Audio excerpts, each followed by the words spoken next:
নমস্কার। বিবিসিপি ব্রজবাবুর ছোটদের পাঠশালায় সবাইকে স্বাগত জানাই। আজকের ভিডিওটি অত্যন্ত গুরুত্বপূর্ণ ভিডিও হতে চলছে। আমি আশা করব আপনারা ভিডিওটি শেষ পর্যন্ত দেখবেন এবং 36-37 পৃষ্ঠার পাঠদানটাকে সুন্দরভাবে উপভোগ করবেন। এই পাঠদানটি প্রয়োজনে আমি মজারু বইয়ের 21 পৃষ্ঠা সম্বন্ধে কিছু কথা বলবো। আমি এই পাঠদানটি প্রয়োজনে একটি ছড়া, বিহান বইয়ের একটি ছড়া উপস্থাপন করব এবং এই পাঠদানটির প্রয়োজনে একটি টিএলএম বোর্ড প্রস্তুত করেছি। এটি কিভাবে আমাদের এই পাঠদানের সঙ্গে সম্পর্কযুক্ত সেটি আপনাদের কাছে উপস্থাপন করব। আসুন আমরা এই মুহূর্তে পাঠদান শুরু করছি। শিখন পরামর্শ: শিক্ষার্থীরা কোনটি কোন রঙের ফুল তা বলবে। যে ফুলের গন্ধ আছে একটি ঠিক চিহ্ন বসাবে। কোনটি কোন ঋতুতে ফোটে তা নিয়ে কথা বলবে। ফুল এবং ঋতুর বিনোদনমূলক খেলাটি খেলবে। যে ফুল গাছটি জলে জন্মায় শিক্ষার্থীরা তার পাশে দুটি ঠিক চিহ্ন দেবে। শিক্ষক শিক্ষিকা ওই ফুলটি নিয়ে তাদের সঙ্গে দলগত আলোচনা করবেন। ফুল দেখলে শিক্ষার্থীরা কিভাবে তা প্রত্যেকে বলার চেষ্টা করবে। এ প্রসঙ্গে বিহান বইয়ের 88 পৃষ্ঠার দোপাটি ছড়াটি আবৃত্তি করবে। এখানে গন্ধ আছে, তাহলে কি হচ্ছে? এই জবা ফুলের গন্ধ আছে, ঠিক চিহ্ন। শিউলি ফুলের গন্ধ আছে, ঠিক চিহ্ন। গোলাপ ফুলের গন্ধ আছে, ঠিক চিহ্ন। শিউলি ফুলের গন্ধ আছে, ঠিক চিহ্ন। জবা ফুলের কোনো গন্ধ নেই, এখানে কিছু দেওয়ার দরকার নেই, কারণ এটা হচ্ছে গন্ধ নেই এবং ডাঙায় ফোটে, তাই এটা কোনো চিহ্ন দেওয়ার দরকার নেই। গাঁদা ফুলের গন্ধ আছে, ঠিক চিহ্ন। অপরাজিতা ফুলের কোনো গন্ধ নেই এবং ডাঙায় ফোটে, তাই কোনো চিহ্ন দেওয়ার প্রয়োজন নেই। পদ্ম ফুল জলে ফোটে, তাই দুটো ঠিক চিহ্ন। এই আজকের পড়ার মূল বিষয়বস্তুটা আলোচনা করে ফেললাম। তারপর কি আছে যে কোন ফুল কোন ঋতুতে ফোটে, এখানে একটি তালিকা তৈরি করেছি। গ্রীষ্মকালে কৃষ্ণচূড়া, জারুল, হিম, চাপা, কাঠগোলাপ এইসব ফুল ফোটে। বর্ষাকালে কদম, বকুল ফুল, জুঁই ফুল, দোপাটি ফুল এইসব ফুল ফোটে।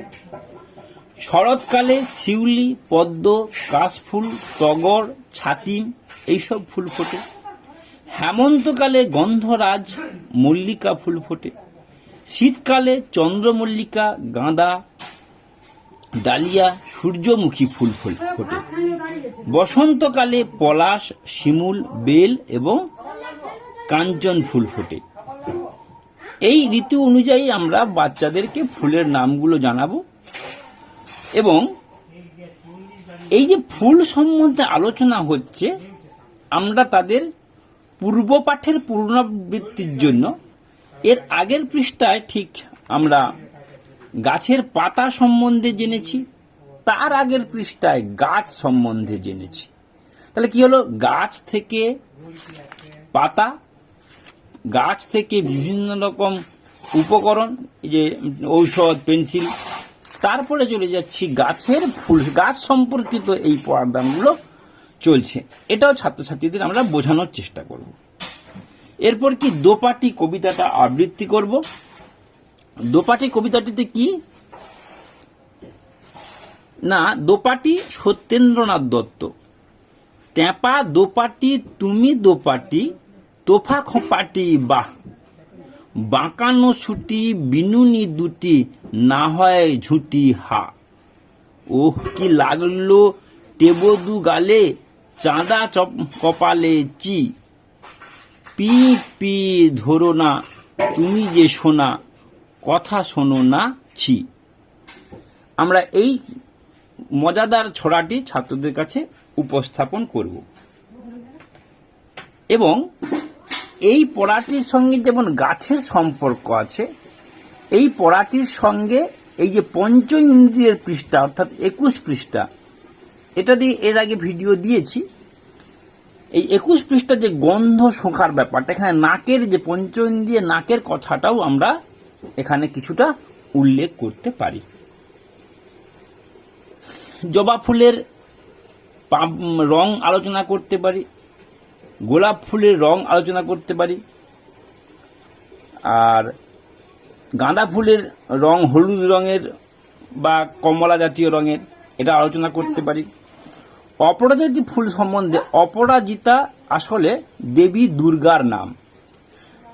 দেবী দুর্গা সব ক্ষেত্রেই অপরাজিত থাকতো, সেই কারণে তার অপরাজিতা ফুল ভালোও লাগতো এবং সেই কারণে অপরাজিতা ফুল সেইখান থেকেই নামকরণ করা হয়েছে, এরকম একটা তথ্য পাওয়া গেছে।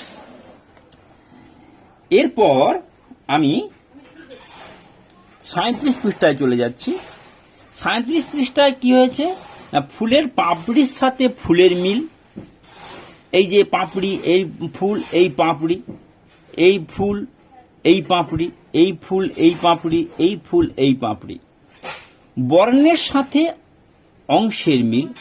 অসম্পূর্ণ ফুল সম্পূর্ণ করি এবং অসম্পূর্ণ বর্ণ সম্পূর্ণ করি। এখানে তীর চিহ্ন দিয়ে মিল করার পরে ছাত্রছাত্রীদের আরো সুন্দরভাবে আনন্দ দেওয়ার জন্য আমি কি করেছি, একটা বোর্ড করেছি। সেই বোর্ডে একই ফুলকে দুদিকে রেখেছি। দুদিকে রাখার পরে এই যে মূল ফুলটি, এই মূল ফুলটির দুটো অংশ এটা মাঝামাঝি কেটে দিয়েছি। কোন ফুলের সঙ্গে কোন ফুলের মিল হবে, তাহলে কি হলো না, এইটার সঙ্গে এইটা দিতে হবে আর এইটার সঙ্গে এইটা দিতে হবে। অর্থাৎ আমি যদি বুঝতে না পারি, এর পাশে এইটা দিয়ে দিলে তাহলে বোঝা যাবে যে এই ফুলটাই এইটা। তাহলে কি হলো, তীর চিহ্ন দিয়ে মিলের একটুখানি সহজ থেকে কঠিনের দিকে আমরা গেলাম। এরপরে কি না, এই ফুলটির অংশ বলতে এই ফুলটার সঙ্গে মিল হচ্ছে এবং এই ফুলটার সঙ্গে মিল হচ্ছে, তাহলে এইটার সঙ্গে এটা জুড়ে দিয়ে এটার সঙ্গে এটা জুড়ে দেবো। একটু কঠিন, একটু স্মার্ট স্টুডেন্টদের জন্য, অ্যাডভান্স স্টুডেন্ট। এরপর এই মজাদার পাঠটি কিভাবে আলোচনা করব সেটা একটু বাচ্চাদের সামনে উপস্থাপন করছি। দু হাতে দুটি চক ধরলাম। এরপর ভাববো যে এই ফুলের সঙ্গে কোন কোন অংশ যুক্ত। দু হাত দিয়ে দুটি দিকে তীর চিহ্ন দেব, তাহলে তাদের মনস সংযোগটা ঠিক আছে কিনা দেখা যাবে। এই যে পদ্ম ফুল, পদ্ম ফুলের অংশের সঙ্গে পদ্ম ফুলের এই দুটো অংশের সঙ্গে এই হয়ে গেল। আমি বড় বলে একটুখানি সহজে হয়ে যাচ্ছে, কিন্তু ছোট ছাত্রদের ক্ষেত্রে তারা একটু আঁকামাকা করবে এবং তারা এতে কি হবে, তাদের মনস সংযোগ বাড়বে। হয়ে গেল। এরপরে আমরা এই দাগটাকে মুছে দিয়ে ফুলটাকে একটু এদিক ওদিক করে দিলে আবার পরবর্তী ছাত্ররা এতে অংশগ্রহণ করতে পারবে। একটু এলোমেলো করে দিলাম, আবার তারা দাগ দেবে। এইভাবে ছাত্রছাত্রীদের আনন্দ দিতে পারি এবং পড়ার বাইরে গিয়ে আরো নতুন রকমের চিন্তা ভাবনা কাজে লাগাতে পারি। এরপর কি না, আমরা যেই শেখাই না কেন, মূল উদ্দেশ্য থাকবে বর্ণ চেনানো, মূল উদ্দেশ্য থাকবে বানান শেখানো। আমরা যেমন এই ফুলগুলির বানান শেখাবো, তার পাশাপাশি বর্ণ নিয়েও মজাদার গেম খেলা করব। কি না, এখানে ক লুকিয়ে আছে। ক কোনটার সঙ্গে লুকিয়ে আছে, এইটা হচ্ছে ক, এরকম তীর চিহ্ন দিয়ে মেলাতে পারি বা এর পাশে এনে বসিয়েও দিতে পারি। হয়ে গেল। কয়ের পরে খ, খ কোনটা হচ্ছে, আমি এইটার সঙ্গে খ বসালে কিন্তু খ মিলে যাচ্ছে, এটা সোজাসুজি রাখা হয়ে গেছে। যাই হোক, আমি খটাকে একটু এদিক ওদিক করে দিলাম, খটাকে এদিক করে দিলাম, এই হয়ে গেল, এই হয়ে গেল, খ হয়ে গেল। এরপর গ এর সঙ্গে কোনটা মিলাতে পারি, এইটা কিন্তু গ মিলছে না, এটা গ মিলছে না, তাহলে কি করতে হবে, দেখতে হবে আর অন্য কোন, এইটার সঙ্গে গ মিলে গেছে, তাহলে কি করব না, এটার সঙ্গে এটা তীর চিহ্ন দিয়ে দিলাম, কয়ের সঙ্গে কয়ের তীর চিহ্ন দিয়ে দিলাম, ক্ষয়ের সঙ্গে খ চিহ্ন, আর বাকি থাকলো কি না এইটা। আচ্ছা, একটু ভুল হয়ে গেছে, খটা অংশ মাত্রা, তাই এটার সঙ্গে এইটার হবে, না হলে মিলবে না। এই হলো খ, এই অংশ মাত্রা খ। আর ঘটা হচ্ছে পূর্ণ মাত্রা, তাই ঘটাকে এইভাবে বসালাম, হ্যাঁ, তাহলে ঘ হয়ে গেল। হ্যাঁ, তাই ঘয়ের সঙ্গে এইভাবে আমরা তীর চিহ্ন দিয়ে মিল করতে পারি। এইভাবে ছাত্রছাত্রীদের বিভিন্ন রকম আনন্দ দিয়ে পড়ানোর চেষ্টা করব। আশা করি আপনাদের ভিডিওটি ভালো লাগছে। ভিডিওটি দেখবেন, লাইক করবেন, কমেন্ট করবেন, শেয়ার করবেন এবং সাবস্ক্রাইব করবেন। সবাই ভালো থাকবেন। নমস্কার, ধন্যবাদ।